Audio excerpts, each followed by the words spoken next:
Muito boa noite, irmãos. Estamos aqui para mais um culto de quarta-feira, culto onde nós estamos estudando sobre o livro de Romanos. E como eu já falei nas outras vezes que tenho estado aqui, eu estou falando sobre a carta aos Romanos a partir do capítulo 9.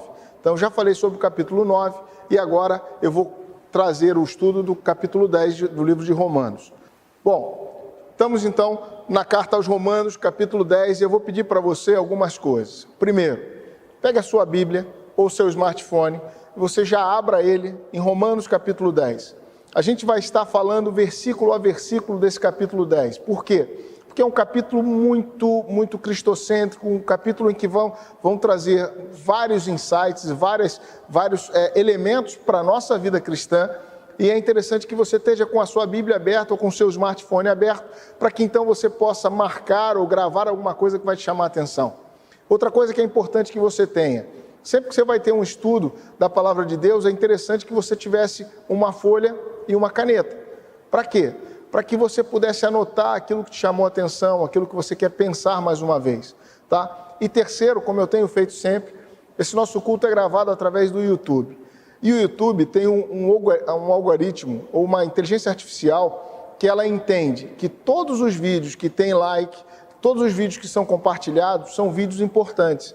Então, se você quer que esse vídeo, essa palavra chegue a mais pessoas, você precisa pagar o seu pedágio aí, dando o seu like, dando o seu joinha, compartilhando com seus grupos de WhatsApp e convidando outras pessoas para estarem junto com a gente. Tá legal? Vamos lá.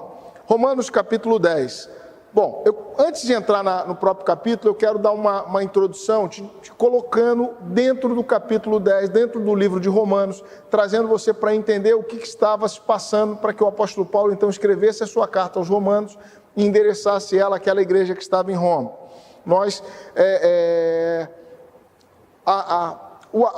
O livro de Romanos, quando a gente chega no capítulo 10, a gente vai entender uma afirmação clara nos versos de 9 a 15, que é a importância do crer para a salvação. A importância de você colocar a sua fé em Cristo para a salvação. A gente já tem aprendido, e a gente ouve toda hora, que todos os caminhos levam a Roma. Numa alusão de que tudo que você faz, mesmo que você queira ou não queira, você vai chegar a Deus. E de fato, realmente vai.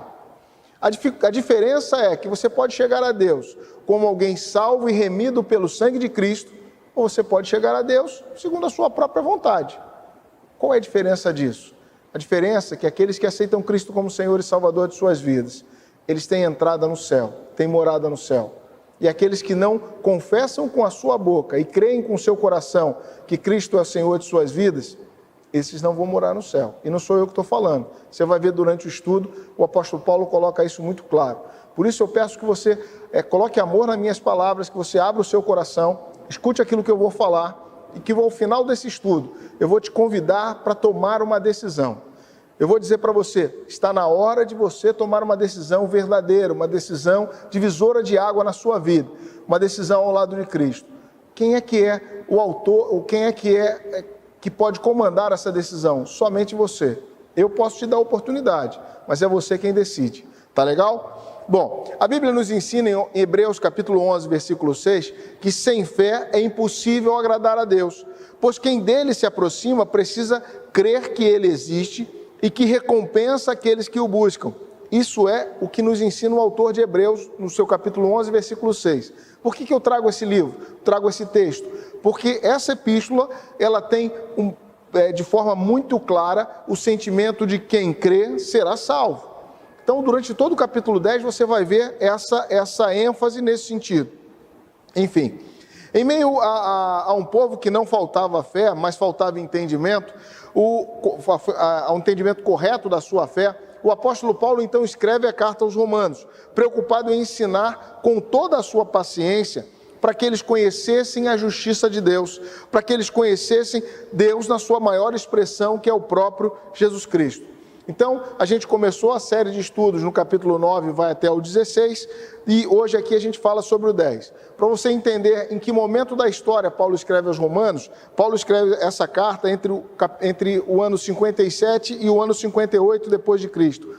provavelmente no ano de 58 depois de Cristo. Provavelmente ele estava em Corinto, aguardando uma ocasião para ir visitar a Espanha, e quando fosse a Espanha, então ele passaria em Roma para falar com aqueles irmãos da igreja de Roma.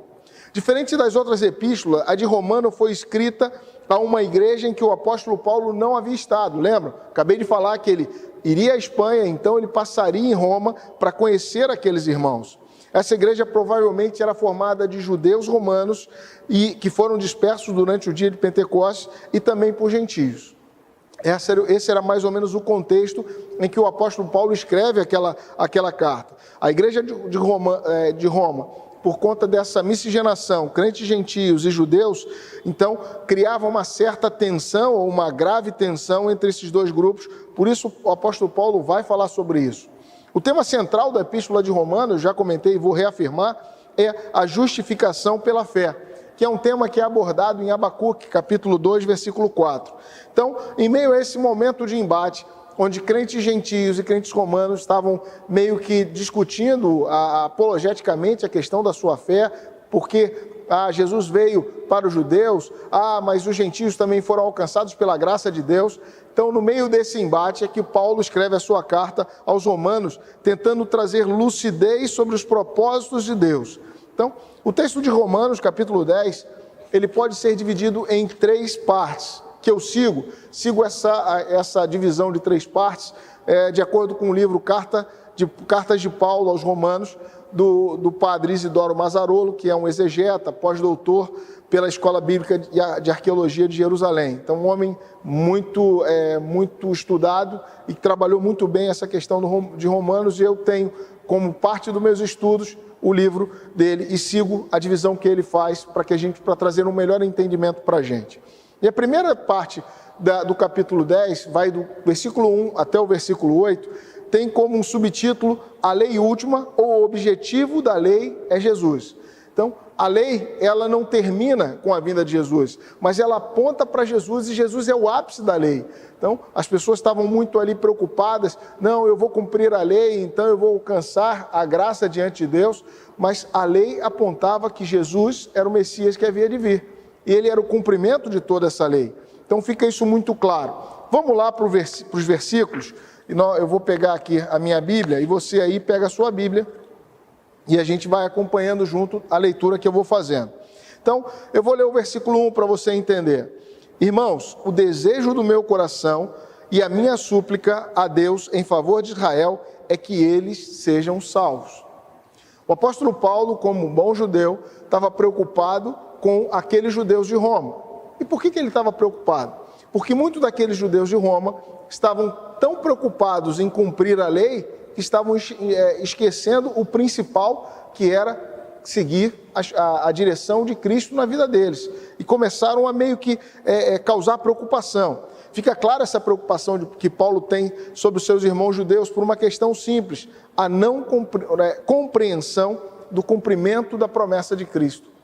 Eles estavam ali reunidos, tinham o nome como Igreja de Cristo, mas a lei estava tão arraigada no seu sentimento, na sua carne, que eles estavam perdendo a visão que a lei não conseguiria levá-los à presença de Deus, mas somente a graça de Cristo era quem os levaria até o céu, ou quem os faria, ou permitiria que eles entrassem no céu. E isso estava gerando conflito. Os judeus romanos pensavam de um jeito, os gentios já estavam vendo a graça de uma forma diferente. Isso estava criando um certo estresse entre aquela igreja. Por isso Paulo escreve a eles. Vamos para o versículo 2 e versículo 3. E aí a gente vai entendendo um pouco mais. A gente vai, degrau por degrau, vai entendendo o porquê que Paulo enfatiza que Israel não cria na justiça divina e era necessário que ela tomasse uma posição diferente dessa. Então, e aí vai Paulo dizendo lá no versículo 2, porque posso testemunhar de que eles têm zelo por Deus, mas não com entendimento. Pois não reconhecendo a justiça de Deus e procurando estabelecer a sua própria, não se sujeitaram à justiça de Deus. De forma clara, o apóstolo Paulo estava falando para aqueles crentes judeus lá em Roma. Olha, a lei foi ensinada para vocês como foi ensinada para mim. E por falta de conhecimento ou de entendimento da graça de Deus, eu era um perseguidor. Mas hoje eu entendo que a lei, ela apontava para Jesus, e Jesus é o cumprimento da lei. Então, eu hoje tenho esse entendimento, e vocês precisam caminhar nessa mesma direção. Vocês precisam compreender a graça de Deus. Quando lemos esse texto, fica claro para mim que o apóstolo Paulo se via de forma clara naqueles judeus, que como ele não tinha uma visão espiritual, que Cristo é o Messias profetizado, que Isaías falava do Messias, que desde Gênesis falava do Messias que havia de vir. E aqueles judeus estavam tão preocupados com os seus ritos religiosos, com a sua forma de cultuar a Deus, daquilo que eles tinham aprendido na sua religião, desde criança, que estavam perdendo a excelência da graça. Nesses dias, o que isso fala a gente? Muitas vezes, muitos crentes em Jesus, que frequentam a igreja há muito tempo, perderam a essência do Evangelho. O Evangelho é Cristo. O Evangelho é profetizar o amor de Cristo a todos que estão ao nosso redor. Mas muitas vezes, as pessoas vêm para a igreja e ficam mais preocupadas com a forma como nós cultuamos a Deus do que o objeto central da nossa adoração, que é Cristo. E aí, quando a gente faz isso, o que nós estamos fazendo? Exatamente como aqueles cristãos de Roma faziam. Perderam a essência e o objetivo principal. A nossa vinda a este templo, a nossa estada em comunhão com os nossos irmãos, é para cultuar o nosso Deus, é para sermos verdadeiros adoradores. Há muito tempo existia uma grande demanda, uma grande enquete, o que é louvor, o que é adoração. E com o tempo a gente vai ganhando maturidade e a gente vai aprendendo que a diferença entre louvor e adoração está no adorador. Aquele que louva, simplesmente, é alguém que vem ao culto, senta nos bancos da igreja, fica tranquilo, fica descansado, não tem problema nenhum. E a diferença daquele que louva para aquele que adora, é porque aquele que adora, adora com o coração contrito e quebrantado, e a palavra de Deus que que agrada a Deus. O coração contrito e quebrantado é o que agrada a Deus. E aqueles judeus ali de Roma estavam com esse dilema. Eu vou continuar cumprindo toda a lei, para que então seja achado em graça diante de Deus. E o apóstolo Paulo estava trazendo eles para a realidade de Cristo vindo, salvando e resgatando aquelas vidas, levando eles para um novo momento. Versículo 4. Pois Cristo é o fim da lei para a justificação de todo aquele que crê. E esse texto, nos estudos que eu fiz, para algumas pessoas, até um judeu messiânico, que eu tenho lá um comentário bíblico dele, ele critica que em muitas versões, esse fim da lei dá a ideia de que a lei acabou e Cristo começa. Mas o que ele traz de entendimento, segundo os seus estudos do grego, é que o fim não é o fim de término, mas o fim de propósito. Esse era o propósito da lei, trazer Cristo como Senhor da nossa vida, como aquele que vem trazer um novo entendimento. Então, de uma forma clara, Paulo ressalta não o fim da lei, como pode dar a entender, mas como se ela tivesse perdido a eficácia, mas não. A plenitude da lei é Jesus, é o ápice da salvação. Então, a lei indicava que o Messias havia de vir, e o Messias veio. Então, as pessoas, ainda naquela região de Roma, estavam perdidas, ainda não sabia se vai para cá, se vai para lá. Mas a promessa é com a gente, e os gentios estão aqui também, e essa crise toda, e Paulo vem trazer esse entendimento. Vocês precisam crer, porque quem crê vai ser salvo. O cumprimento de toda a lei tornava apenas a pessoa justa diante da lei, mas com a vinda de Cristo chegou a justificação e tornou o homem justo diante de Deus para a salvação eterna.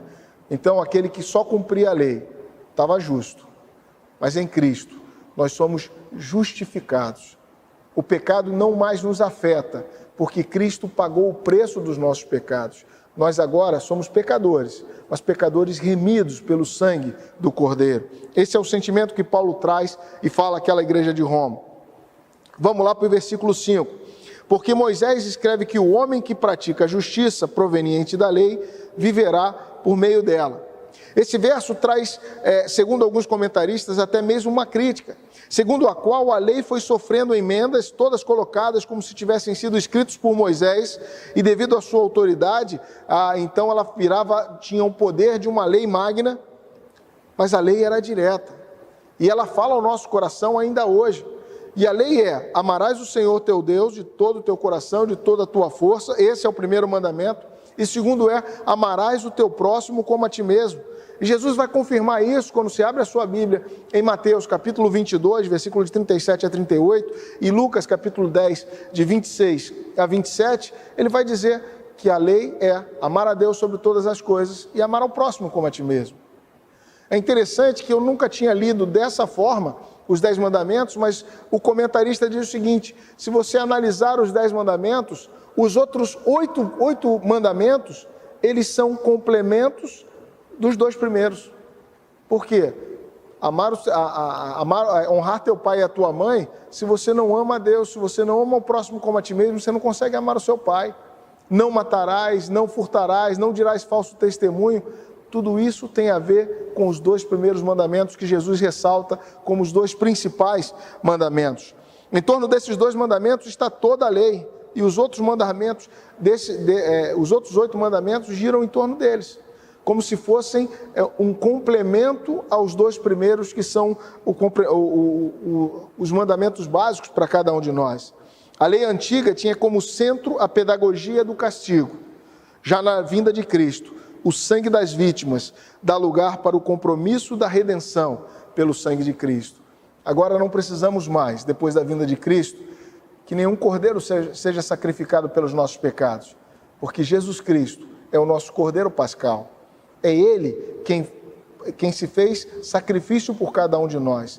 É Ele quem se fez sacrifício pela sua vida. E aí você pode continuar levando a sua vida do jeito que você entende.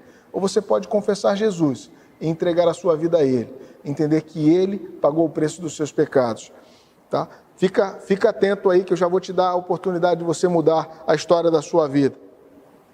E a gente chega no versículo 6 a 8 do capítulo 10. Versículo 6 a 8 do capítulo 10 é um versículo interessante, porque ele traz alguns jogos de palavra que eu quero que você preste atenção. Diz assim: mas a justiça que vem da fé diz: não digas em teu coração quem subirá ao céu, isto é, para fazer Cristo descer, ou quem descerá ao abismo, isto é, para fazer Cristo subir dentre os mortos. Mas que diz: a palavra está perto de ti, na tua boca, no teu coração, isto é, a palavra da fé que pregamos. Nesses versículos é interessante porque Paulo traça um paralelo entre o texto de Deuteronômio, capítulo 30, versículos de 11 a 14, mas com a ênfase no exercício do conhecimento que eles não tinham, pois muitas vezes, com arrogância, exigiam dos outros respostas que eles mesmos não tinham. Buscavam que as pessoas fazer perguntas que as pessoas não conheciam e elas não tinham condição de responder. E a síntese de tudo é: creia pela fé, não por sinais extraordinários. O que eles estavam falando? Olha, você pode dizer: Senhor, desce aqui, vem até aqui, como ele diz aqui no texto, quem subirá ao céu, isto é, para fazer Cristo descer, ou quem descerá do abismo, isto é, para fazer Cristo subir. A falta de entendimento deles e de questionamento em cima disso, eles questionavam aquilo que eles mesmos não tinham resposta, né? E a síntese de tudo isso que eu falei é: creia pela fé, não por sinais extraordinários. Muitas pessoas têm deixado de aceitar a Cristo e de ter um compromisso com Cristo, porque estão esperando um sinal extraordinário do céu. Não, no dia em que eu vir uma estrela descer do céu e o anjo vir ao meu lado e falar comigo: aceita Jesus, então eu vou aceitá-lo. Você precisa crer em Jesus, porque Ele já pagou o preço dos seus pecados na cruz do Calvário. E não precisa mais um anjo descer do céu, até porque eu estou falando para você. Eu sou instrumento de Deus para falar para você que você precisa tomar uma decisão ao lado de Cristo. A sua família está falando isso para você. Às vezes os seus amigos têm falado isso para você e você não está acreditando. Você não precisa esperar um extraordinário. Você só precisa abrir o seu coração e deixar ser transformado pelo amor de Deus. Bom, eu falei que esse capítulo 10, eu dividi ele, usando o livro do padre Isidoro Mazzarolo, eu dividi ele em 3 partes. E a segunda parte é essa parte que começa agora no verso 9, que é: quem confessa que Jesus é Senhor, se salva. Eu quero que você preste bastante atenção nisso. A gente começa lá no verso 9. Diz assim: porque se com a tua boca confessares Jesus como Senhor, e em teu coração credes que Deus o ressuscitou dentre os mortos, serás salvo. Eu vou ler novamente para que você preste bastante atenção. Porque se com a tua boca confessares Jesus como Senhor, e em teu coração credes que Deus o ressuscitou dentre os mortos, serás salvo. A atitude para a salvação, ela está ao seu alcance. Ela não está nas mãos do pastor que está pregando, ela não está nas minhas mãos que estou trazendo o recado de Deus para você, mas ela está ao alcance da sua mão. Se com a tua boca confessar Jesus como Senhor, e em teu coração credes que Deus o ressuscitou dos mortos, serás salvo. A nossa confissão em Jesus e a nossa crença que Ele ressuscitou dos mortos nos dá certeza da salvação. É assim que muita gente está garantido no céu porque confessou Jesus. E você muitas vezes fica falando mal de Jesus, você fica falando mal dos crentes, você fica dizendo que são pessoas bitoladas, e você não tem o entendimento do que é experimentar da graça de Deus sobre a sua vida. Você muitas vezes está preocupado com a doença que está acontecendo, é o Covid ou qualquer outra doença, achando que a sua vida é só esse tempo. O que hoje você está aprendendo é que existe uma vida eterna, e que para entrar nessa vida eterna, estar desfrutando dessa vida eterna com Jesus, você precisa crer nele, precisa entregar a sua vida a ele. Essa confissão não é algo da boca para fora, não é algo como a gente às vezes pergunta: e aí, você acredita em Jesus? O cara diz assim: não, eu acredito em Jesus. Pô, Jesus é legal, gente boa, cara. Pô, eu tenho até Jesus colocado lá no espelho do meu carro, eu carrego Jesus na minha carteira. Não é sobre esse Jesus que você pode carregar. Eu estou falando de um Jesus que entra no seu coração, transforma a sua mente, muda a sua perspectiva de vida. Será que você conhece Jesus? Será que Ele é Senhor da sua vida? Será que Ele tem transformado a sua vida, como eu estou proclamando aqui para você? Confessar Jesus e crer que Deus o ressuscitou dentre os mortos é a condição para a salvação. Vamos lá para o verso 10 e 11. Pois com o coração é que se crê para a justiça, e com a boca se faz confissão para a salvação. Porque a Escritura diz: todo o que nele crê nunca será envergonhado. Todo o que nele crê nunca será envergonhado. Esses versos reafirmam o verso 9. E é interessante traçar um paralelo com o texto de Isaías 28, versículo 16, quando o profeta exorta o povo com uma palavra do Senhor. Ele diz assim: eis que em Sião porei uma pedra de granito, aquele que nela puser a sua confiança não será abalado. E eu quero que você preste atenção para essa afirmação que eu vou fazer. Quando a nossa fé está alicerçada no lugar firme, na pedra angular que é Jesus Cristo, nunca seremos confundidos. Quando a sua fé está alicerçada em Jesus Cristo, que é a pedra angular, você não é confundido, porque você sabe em quem tem crido. Você sabe em quem você tem crido? Você tem consciência quem é o Senhor e Salvador da sua vida? Verso 12 e verso 13. Pois não há distinção entre judeu e grego, porque o mesmo é Senhor, porque o mesmo Senhor é o Senhor de todos, rico para com todos que o invocam, porque todo aquele que invocar o nome do Senhor será salvo. A beleza do Evangelho está em que aquele que não faz qualquer acepção de pessoa, o Evangelho não faz acepção de pessoa. Qualquer pessoa, em qualquer parte do mundo, em qualquer momento da sua vida, pode confessar Jesus como Senhor da sua vida e ser salvo. O apóstolo Paulo é muito claro em falar isso, mesmo se considerando um apóstolo enviado aos gentios, ele traz aqui a essência do Evangelho. Ele não tem preferência. A salvação de Jesus, o seu sacrifício, é para todo aquele que confessa o Senhor Jesus como Senhor da sua vida. Aquele que crê no seu coração dessa forma. Esse é o Evangelho de Jesus. O Evangelho que tem portas abertas para todo aquele que crê. Você só precisa, como eu falei lá no início, abrir o seu coração. Você só precisa decidir aceitar Jesus como Senhor da sua vida. Essa é a carta de Paulo aos Romanos, ela está recheada de convites nesse sentido. Fernando, você está indo versículo por versículo, está sendo muito rápido, porque o capítulo 10, ele é tão rico, que eu poderia pregar uma mensagem para cada texto, para cada versículo do capítulo 10. Por isso eu achei mais interessante a gente ir ponto por ponto, trazendo luz a esse capítulo, para que você pudesse aprender um pouco mais e você pudesse voltar a esse texto. E ele novamente falar ao seu coração, quase como a gente brinca, né? Como a gente vê o boi, ele come, ele depois rumina aquilo tudo. Então você está aprendendo isso tudo.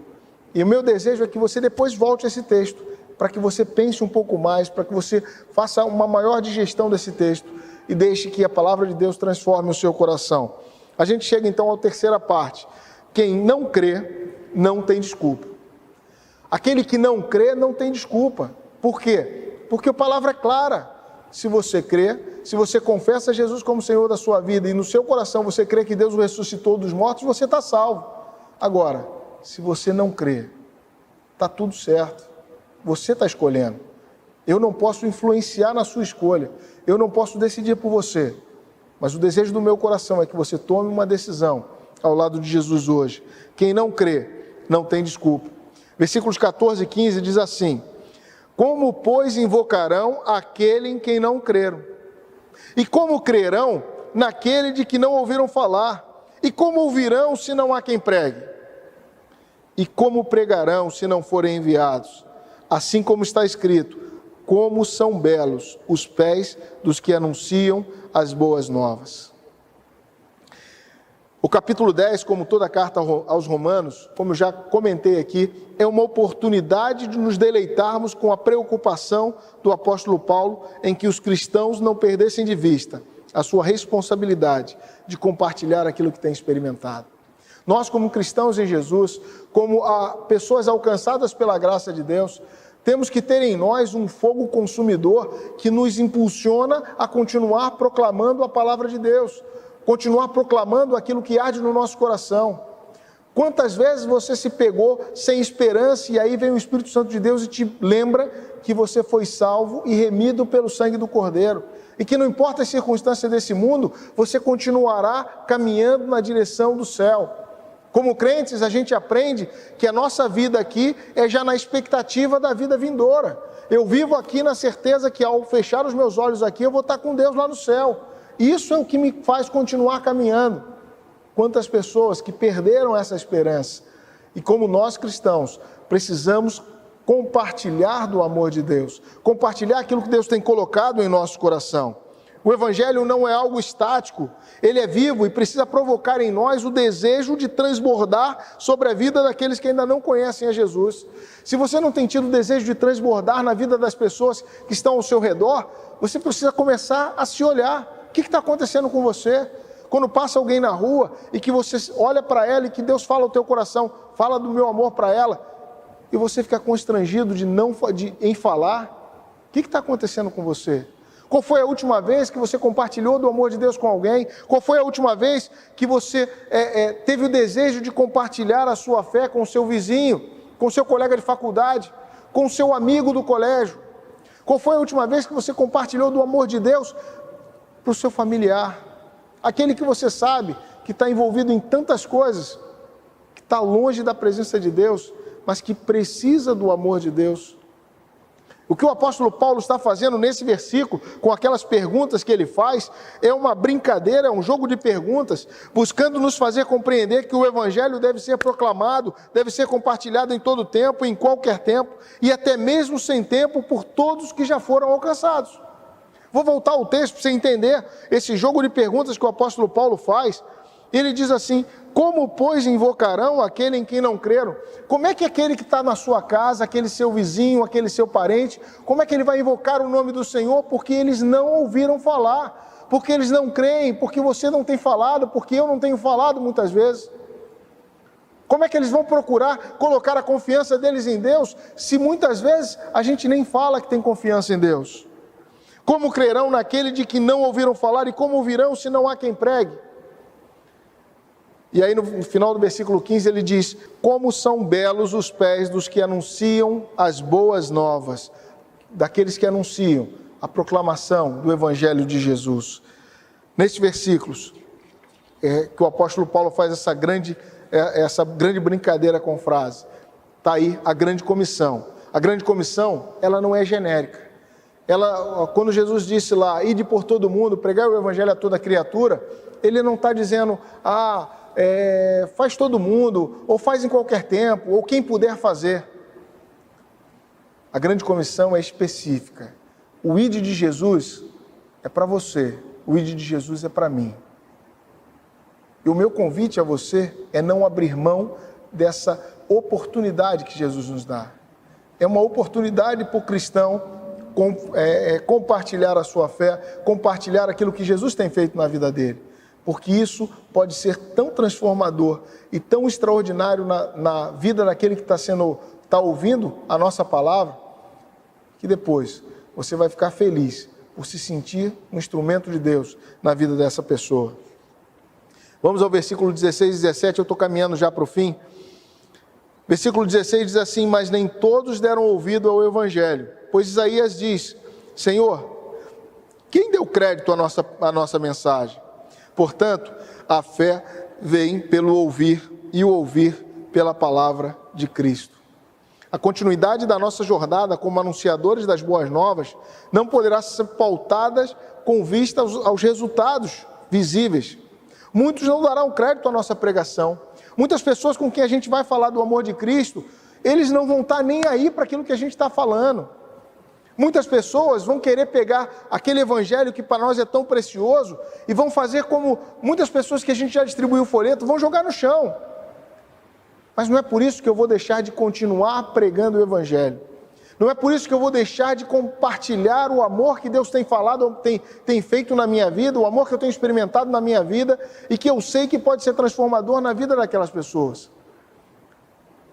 O proclamar da mensagem de Cristo não é segundo aquilo que a gente vê de resultado, é como cumprimento do ide de Jesus.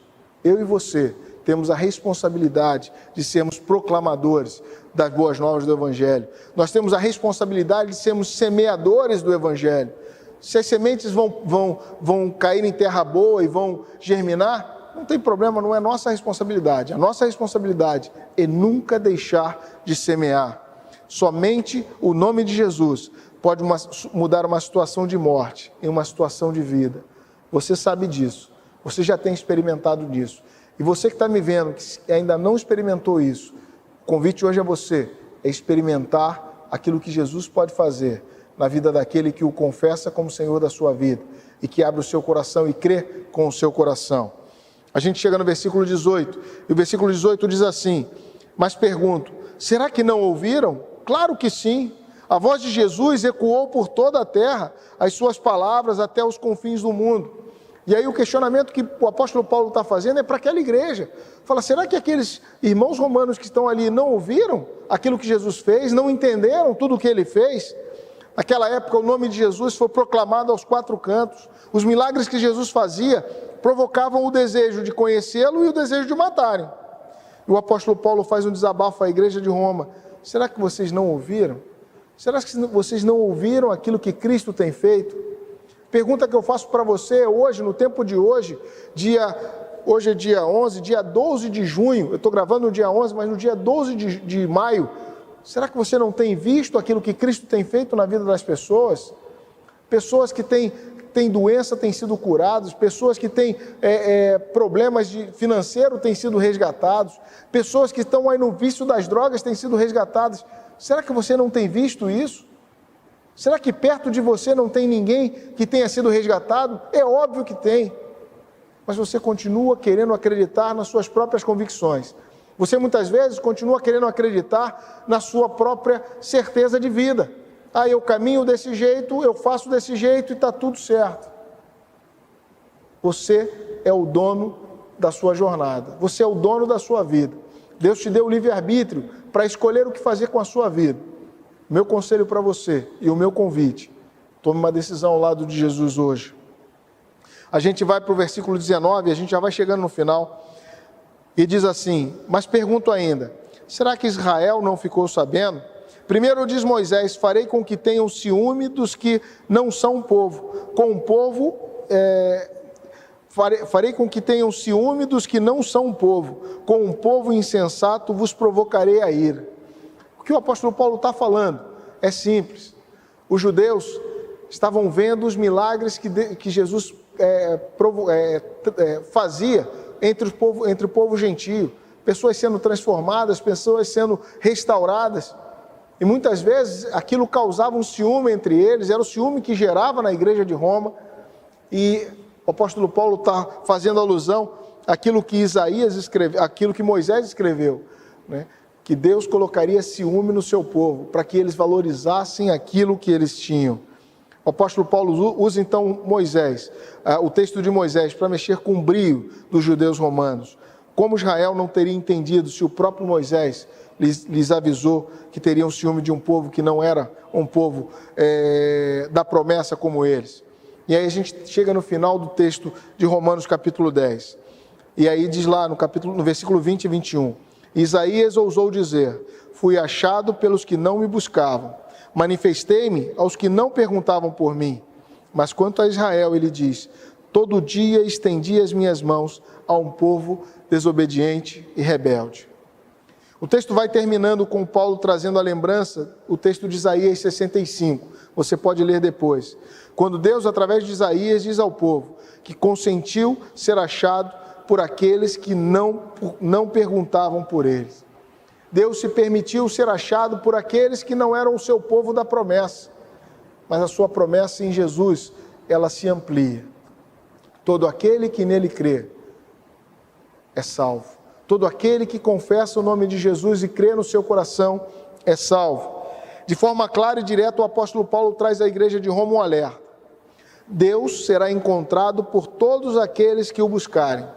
Mas ainda assim, todos os dias, ele estende a sua mão ao seu povo. Um povo desobediente e rebelde. A sua mão sempre estará estendida. Já estou chegando na conclusão. Mas talvez essa palavra tenha chegado exatamente para você, que um dia esteve dentro da igreja, um dia confessou Jesus, um dia saiu pela rua falando do amor de Jesus, e por alguma circunstância ou por qualquer coisa que tenha acontecido, achou que não era mais importante ter Jesus como Senhor da sua vida. Ou por algum motivo você achou que era mais importante experimentar as coisas do mundo.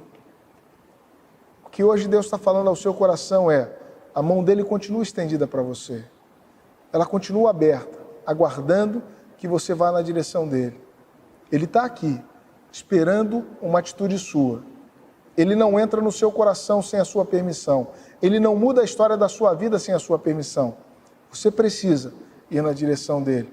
É isso que o apóstolo Paulo está falando naquela igreja de Roma, em 58 depois de Cristo. É isso que o apóstolo Paulo fala hoje para você, no ano de 2021. Ao ouvir a voz de Deus, abra o seu coração e tome uma decisão ao lado de Cristo. O texto de todo o capítulo 10, em que pese as advertências que tem de forma clara a certeza. A fé leva à salvação eterna, enquanto a falta dela te afasta de Deus. A sua fé em Jesus, o seu confessar Jesus como Senhor da sua vida, o seu crer nele no seu coração, te faz ter entrada no céu. Agora, a sua falta de fé em Jesus faz você ficar afastado do céu, faz você ficar afastado de Deus. Hoje eu pensava que pecado não é só errar, porque às vezes você escuta alguém falar, você está em pecado, essa palavra pode parecer para você muito pesada, mas o maior pecado é você estar afastado da presença de Deus. O maior pecado não é aquilo que você fez, mas é a consequência do que você fez, porque a palavra de Deus diz que nossos pecados nos distanciam de Deus, porque Deus é santo, e para que estejamos na presença dele, precisamos andar em santidade. Por isso hoje o convite que eu faço para você, é você tomar uma decisão ao lado de Jesus. Eu não consigo olhar para você aí onde você está, mas o Espírito Santo de Deus está te visitando agora, e ele está falando ao seu coração e está dizendo, olha, está na hora de você mudar o rumo da sua vida. E para que você possa mudar o rumo da sua vida, você precisa tomar uma decisão. Você precisa confessar Jesus como Senhor da sua vida. Você precisa falar com a sua própria voz: eu aceito Jesus como Senhor da minha vida. E você precisa crer no seu coração que Ele é o Senhor e Salvador da sua vida. E se você está fazendo isso, se você quer tomar essa decisão, o meu convite para você, coloque nos comentários aí do YouTube. Mande aí uma mensagem para a nossa igreja. Procure a nossa igreja através dos canais de mídia dela. Você tem o site da igreja, você tem o Facebook da igreja, você tem o Instagram da igreja. Você também pode mandar um direct pelo Instagram, Fernando Mourão 1. Você pode mandar, eu quero orar com você. Mas principalmente quero te ajudar a caminhar nesse novo momento. Então, se você tomou uma decisão ao lado de Jesus, fala para a gente. Fala para quem está do seu lado, para quem está da sua família, fala para aqueles que estão no seu convívio. Eu hoje aceitei Jesus, quero experimentar aquilo que Jesus pode fazer na vida de todo aquele que crê nele de todo o coração. Enfim, hoje ainda é tempo de mudança, mudança de atitude, mudança de oportunidade de confessar Jesus como Senhor da sua vida. Qual a decisão que você vai tomar? Volto a falar, esse capítulo 10 tem como um tema: quem crê será salvo. Aonde você quer passar a sua eternidade? Hoje, você pode garantir a sua entrada no céu. Não porque eu estou falando, mas porque a palavra de Deus está falando. E eu volto lá, Romanos capítulo 10, versículo 10. Pois se com o coração... Romanos capítulo 10, versículo 9 e 10. Porque se com a tua boca confessares Jesus como Senhor, e em teu coração credes que Deus ressuscitou dentre os mortos, serás salvo. Pois com o coração é que se crê para a justiça, e com a boca se faz confissão para a salvação. Se você tomou essa decisão de aceitar Jesus como Senhor da sua vida, aí onde você está, eu quero que você levante, e eu quero orar pela sua vida. Eu quero desejar a bênção de Deus sobre a sua vida. Levante aí de onde você está, fique de pé, eu quero orar pela sua vida. Pai querido, Pai amado, eu quero te pedir, Senhor, que teu Espírito Santo visite aquele que agora tomou uma decisão ao teu lado. Que, Senhor, que só possa cuidar dele, abençoá-lo, dirigi-lo, dar a ele sabedoria, qual caminho que ele vai trilhar agora. Que ele possa entrar em contato conosco e nos falar da sua decisão, para que possamos mostrar a ele quais caminhos que ele pode seguir. Mas que, se por algum motivo ele ficar constrangido, que o Senhor possa enviar um servo teu para ajudá-lo nessa caminhada. Mas, Senhor, que o Senhor confirme a cada dia no seu coração essa decisão. É o desejo do meu coração. E, Pai, eu te peço também uma bênção especial sobre cada lar que está ligado nessa palavra que trouxemos hoje. Que verdadeiramente esse lar possa confessar Jesus como Senhor desse lar e possa haver transformação nesse lar. É a oração que eu te faço agora em nome de Jesus. Amém. Que Deus abençoe você, que Deus cuide de você. Vamos dando continuidade ao culto desta quarta-feira, ao finalzinho deste culto. Fica com Deus.